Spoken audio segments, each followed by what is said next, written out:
And welcome back to Age of Empires 2, Definitive Edition History Lesson, as today we are continuing with the Slavs. Mass 5th century migrations caused by the Hunnic invasions left northeastern Europe an area open for settlement, and, starting circa 500 AD, the Slavs became the region's dominant civ. Although archaeological evidence indicates that the Slavs had already settled Europe in prior centuries, possibly in areas of present-day Ukraine and Belarus, the historical record first makes mention of them through Byzantine writing, describing the large numbers of Slavs massing near their borders.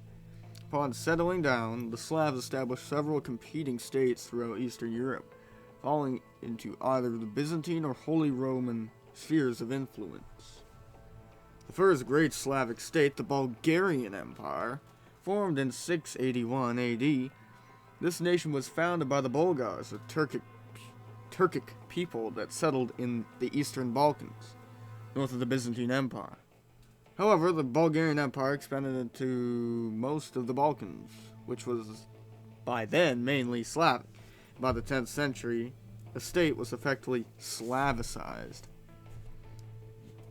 The Bulgarian Empire played an important role in the consolidation of Slavic civilization, with its language becoming a lingua franca for the spread of Christianity and literacy in Eastern Europe.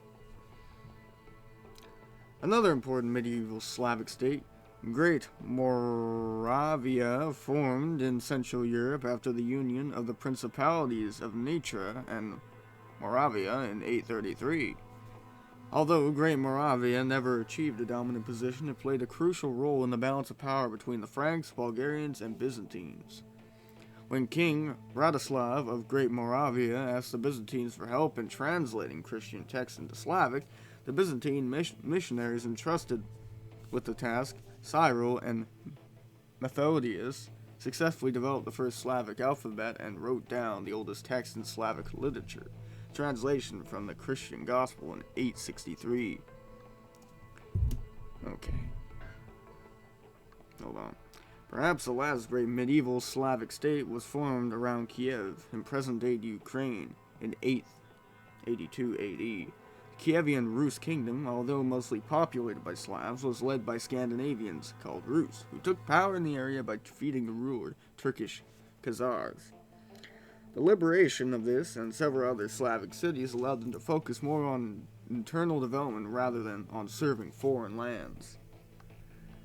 The region benefited economically from its geography, as it was located in the middle of the Europe-Asia trade route, and close to the Byzantines and Persians. Under the reign of Yaroslav the Wise, the Kievan state not only became the largest of its time, but also achieved a high literacy rate, provided property rights to women, and punishments under law generally did not involve death sentences. However, the death of Yaroslav led to the gradual disintegration of the state, which finally fell to the Mongols by 1240 AD.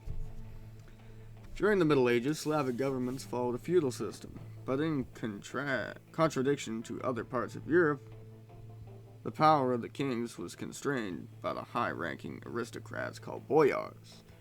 Boyars not only were powerful landowners with several serfs under their command, but they also were generally leaders of the military and government agencies.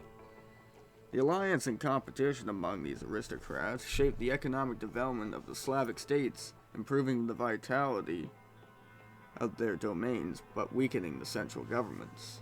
That's fine.